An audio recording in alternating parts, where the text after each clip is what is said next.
여러분 안녕하세요. 리얼티입니다. 오늘 장세가 10월 7일 마감이 되었습니다. 주식시장뿐만 아니고도요. 여러분들이 부동산 같은 것들 고민 타파 해결에 있어서 많은 도움을 드리고자 합니다. 오늘 첫 번째로 부동산 같은 경우는 어느 분께서 단체방에다가 올려주셨는데요. 광주광역시 박림동 모아 2차 이거를 올려주셨어요. 그래서 지인 가지고 나름 분석도 해보시고 그랬는데 매물은 아예 안 나오는 것 같아서 부동산 사무소는 손가락 빨고 계시는데요. 어떻게 해야 될까요? 이러면서 강의 재밌게 듣고 있어요. 이렇게 말씀을 해주셨어요. 감사합니다. 그리고 또 많은 분들께서 구독도 엄청나게 늘어나고 있고요. 사실 구독을 욕심낸 건 아니었는데 막 늘어나더라고요. 그리고 지금 뭐 재미있다, 감사히 잘 보고 있다, 심지어 퇴근길에 재밌게 본다. 이게 좀 너무 반갑더라고요. 퇴근하는 시간에 힘드실 텐데 하루를 마감하고 이런 즐거운 시간을 갖게 된다라는 게 참으로 감사한 것 같습니다. 일단은 주식시장부터 좀 풀어가 보도록 할까요? 주식시장 결국에는 계속 제가 이제 말씀드리고 예측한 대로 잘 움직여지고 있습니다. 예측은 항상 맞는 것은 아니다. 그러나 예측이 틀렸을 때는 그에 맞는 대응을 해야 된다라고 말씀을 드렸어요. 대응 없는 부분에 있어서 리스크를 관리하지 못하는 것은 이건 무모한 투기에 불과하다고 저는 생각이 듭니다. 예. 그래서 이런 부분들 여러분들이 잘 하셔야 되고요. 지금 이제 들려오는 이야기가 뭐냐면 여기에서부터 제가 투매 금지입니다. 올라갑니다. 그리고 이제 내려옵니다. 여기서부터는 던져야 됩니다. 이랬는데 결국엔 와랑강 무너졌고 저점 붕괴할 거예요. 저점 갈아치웁니다. 근데 저점도 갈아치웠고 여기서부터는 리얼티 할아버지가 오더라도 안 될 겁니다. 이랬는데 정말로 쭉쭉 무너지는 모습까지도 보여주었죠. 뭐 몇몇 많은 분들께서 주식을 위에서 이제 올라갈 때마다 정리하신 분들도 계시고 또 여기서 뭐 정리하신 분도 계실 겁니다. 그러면서 지금 하는 말씀들이 리얼티님 너무 감사해요. 결국엔 던졌어요. 리얼티님 얘기 듣고 상단에서 던졌는데 지금 생각하면 등담이 서늘합니다. 정말 감사합니다. 뭐 이런 말씀들이 상당히 많습니다. 저 또한 되게 마음이 정말 뿌듯해요. 너무 뿌듯하고 이 행복이 말도 못합니다. 여러 사람에게 도움이 됐다는 것이 너무나도 감사할 따름이에요. 이게 돈을 잃고 나면은요 사람이 정말 장난이 아닙니다. 정말 힘들어져요. 그렇기 때문에 돈 잃지 말아야 됩니다. 최대한 외국인들한테 결국엔 단물 다 뺏겨가지고 뭐 피가 철철철 흐르면 그거 정말 아무 저거거든요. 뭐 열심히 일해봤자 뭔 의미가 있습니까? 삽시간에 그냥 다 속된 말로 아작이 나는 건데. 그래서 주식장은 제가 어제도 말씀드렸지만 좀 더 많이 하락한다. 그래서 더 빠질 것이다. 이렇게 말씀을 드렸어요. 그리고 지금 시작하는 장세가 22년에는 결국에는 장세가 안 좋을 거라는 걸 말씀을 드렸고 심지어 IMF나 서브프라임이나 이런 것들에 대해서 해결이 된 듯 하나 나중에 결국에 이걸로 다시 터지면서 큰 폭락이 찾아왔다라고 말씀을 드렸어요. 제가 영상에서 분명히 이런 말씀을 많이 드렸는데도 불구하고 영상을 조금 빠른 속도로 보시는 건지 제 말에 좀 어려운 건지 이해를 못 하시는 분들이 좀 계셔서 좀 안타깝긴 합니다. 일단은 큰 대한민국의 대형주라고는 삼성전자에 있어서 지금 현재 일단 단기적인 하락세에 있어서는 다 왔다라고 저는 생각이 듭니다. 단기적인 하락이라는 건 뭐냐면 일주일 동안, 2주일 동안 빠지는 게 단기 하락이고요. 여기에서 단기 하락이 됐다 해가지고 이것이 뭔가 어떤 큰 변화가 있거나 이러지는 않을 걸로 생각이 듭니다. 오늘 양봉으로 끝나면서 어제 전 종가 대비 오름폭 1.76% 오른 것으로 끝났어요. 그런데 이것이 기조가 어떤 전환이 단기 기조, 초단기 기조가 전환됐냐라고 했을 땐 아직은 알 수가 없다. 아직은 알 수 없다. 이 표현을 제대로 들어주셔야 돼요. 아니다가 아니라 아직은 이건 누구도 알 수 없다라고 말씀을 드리고 싶어요. 그래서 어쨌든 간에 시장이 이렇게 반등을 줄 때마다 계속해서 물량은 던지고 정리를 좀 해나가는 것이 아무래도 낫지 않을까 생각이 듭니다. 그래서 계속해서 시장은 흐름 기조 자체는 하락인데요. 얘가 문제는 뭐냐면 제가 정리를 해나가는 게 아무래도 나을 가능성이 높습니다 라고 했는데 얘 오늘부터 이렇게 반등이 오는 거야. 리얼티가 여기서 정리하라 해가지고 정리했는데 올라오잖아 라고 말씀을 하신다라면 이거는 정말 답이 없어요. 여기서 정리하라고 하실 땐 안 하시고 여기서 정리하라고 하실 땐 안 하시고 여기가 더 높죠? 1번, 2번, 3번 나중에 여기 가가지고 정리하시면은 리얼티가 정리하라 했는데 바닥 찍었는데 거기서 정리했다 이런 말씀 하시면 안 되거든요. 그래서 제가 말씀드리는 건 뭐냐면 1번에서 2번에서 정리하지 못하신 분들이 반등이 오더라도 여기까지는 쉽게 올라갈 수 없기 때문에 여기에서 정리를 올라갈 때마다라도 해주는 것이 바람직하다라고 추천을 드리는 거고요. 만약에 이게 반등이 아니라 계속해서 기조가 떨어 내려가더라도 이상한 게 전혀 없다라는 거예요. 이 하나 가지고 뭔가 추세가 단기 추세가 변화되었다라고 말할 수가 없다라는 걸 말씀드리는 거예요. 이해되셨죠? 내일 만약에 주식이 또 떨어졌다. 당연한 거예요. 예. 그렇게 보면 될 것 같습니다. 포지션별로 한번 보도록 할게요. 개인들 오늘 드디어 5,313억 던졌고요. 외국인들도 팔았습니다. 기관들이 매집을 했네요. 근데 이게 당일이고 지정이나 또 뭐 이런 걸 좀 보면은 어제 같은 경우도 개인들은 던졌고 외국인은 던졌네요. 개인들은 던졌고 외국인이 많이 팔았죠. 10월 5일날. 그쵸? 예, 이게 4일이 쉬는 날이었죠. 그래서 장이 시작하자마자 엄청나게 폭발적으로 팔았고 외국인들이 계속해서 6일 매도, 7일 매도, 연 3일째 내일까지 보면 이제 어떻게 될지 모르겠네요. 이번 주는 외국인들이 계속해서 매도한 장세다라고 볼 수 있고요. 오늘 반등이 올라온 건 기관들과 금융 투자가 매수세를 이어지면서 반등이 된 것뿐이지 외국인들도 계속해서 팔고 있고 개인들도 계속해서 매도하고 있다. 그렇기 때문에 제가 말씀드렸다시피 단기적인 숏 상승, 업이 될 수는 있으나 이것이 단기 추세의 전환이라고 볼 수는 절대로 없다라고 말씀을 드리고 싶습니다. 지금은요, 상승에 대한 어떤 시그널이나 요인이 전혀 하나도 없어요. 하락한다 해도 이상할 게 없는 시장이란 말이죠. 주식시장 자체는요.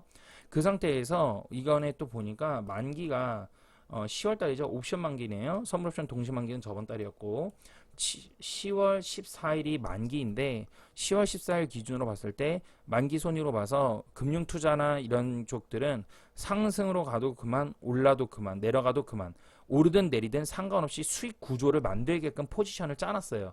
얘는 무조건 먹는 게임을 해놨구만.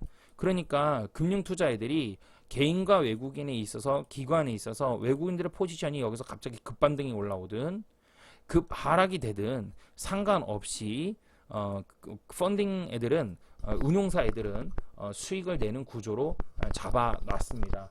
그러니까 금융투자 얘네는요 10월 14일까지 어디로 가든 상관이 없어요. 문제는 뭐냐면 외국인들의 포지션입니다. 외국인들의 포지션은 보니까 자 외국인들 한번 볼게요. 이거 다 없애야 되네. 외국인들은 매도네요. 매도. 외국인들은 매도 하약으로 보고 있어요. 단기 숏 매도로 보고 있습니다. 여전히 외국인들은 단기 숏 매도로 보고 있고요. 단기 숏 매도고요. 외국인들은 선물옵션 동시만기니까 3, 6, 9, 12월 달 연말 12월 9일 선물옵션 만기일까지 하락 기조로 전환을 더 잡을 가능성은 매우 높게 짜놨습니다. 얘네가 포지션을 더 옮기거나 뭐 그럴 수도 있지만 일단 지금 당장에서는 그런 식으로 포지션을 짜놨다라고 볼 수가 있겠죠. 그래서 제가 어제 드린 말씀처럼 여러분들 이 하락이 단순하게 이렇게 끝나는 하락이 아니라 조정 장세라고 보면 안 된다라는 거죠. 계속해서 제가 말씀드리는 건 뭐냐면 기조의 전환입니다. 기조가 하락으로 완전 접어들었다라는 것이에요.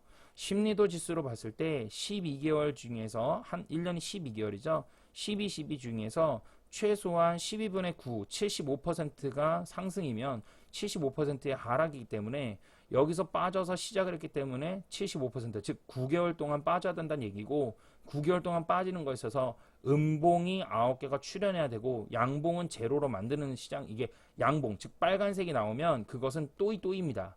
그래서 음봉의 개수만 추리는 거거든요. 그렇다면 이번 달에 포함해서 하나, 둘, 셋, 네 개이기 때문에 앞으로 얘가 양봉이 접어들더라도 하나, 둘, 셋, 넷, 다 6개가 되면서 총 9개가 돼야 되고요.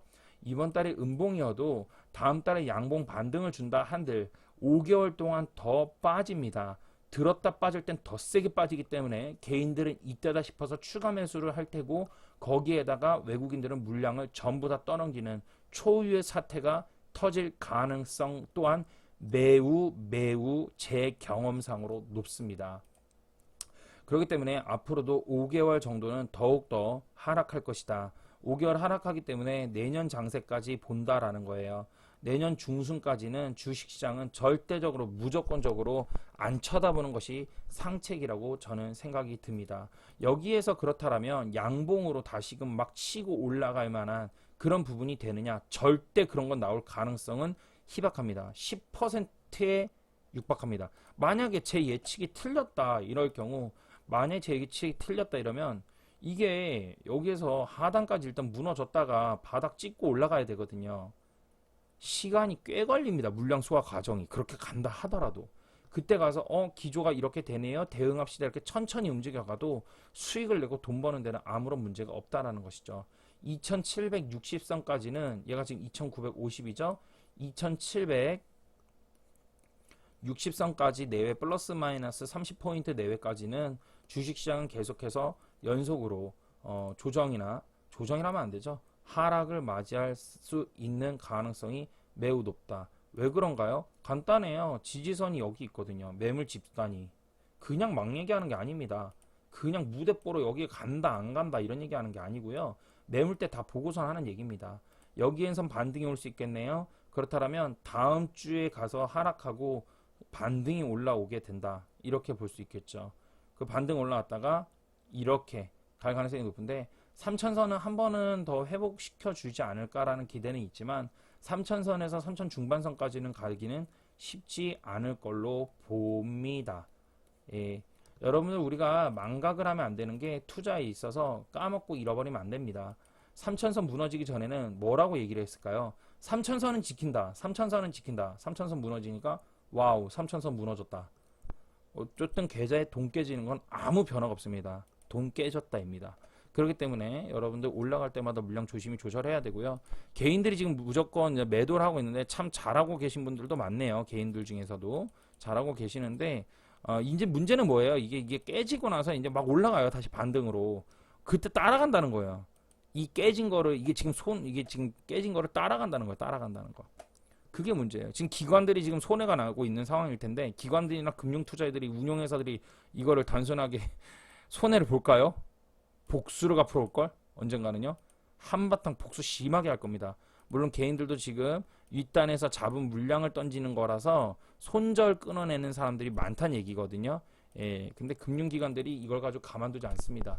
지금 물량 받았지만 나중에 더 큰 물량을 받게끔 떠넘길 것입니다. 시장은 꽤 조심해야 된다라고 볼 수가 있겠죠.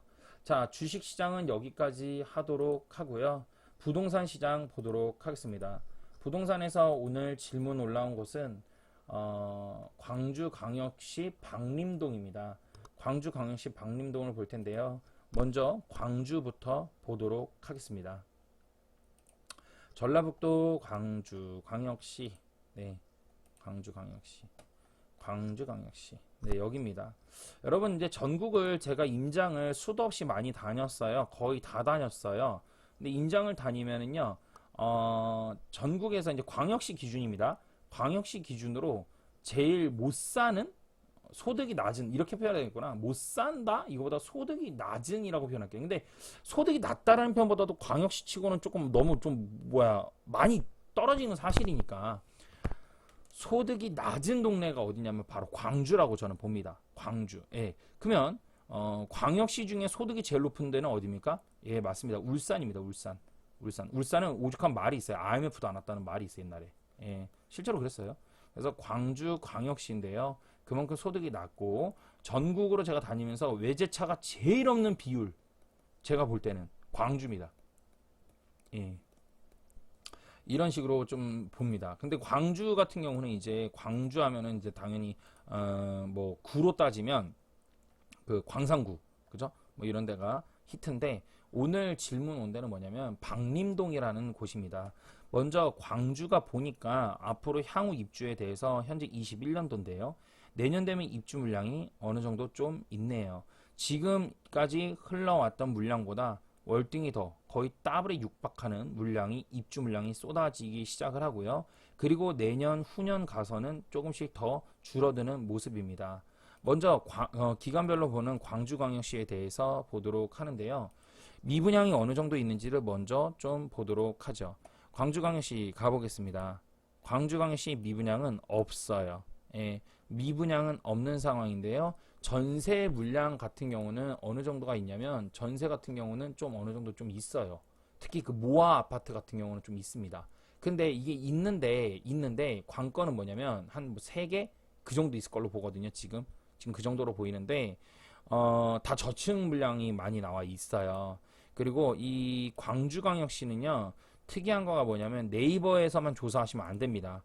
네이버에서만 조사하시면 안 되고, 현장 가서 광주는 도대체 어떤 걸 조사해 나가고 어디서부터 물건을 봐야 되는지를 여러분들이 직접 한번 알아보시기 바라겠습니다.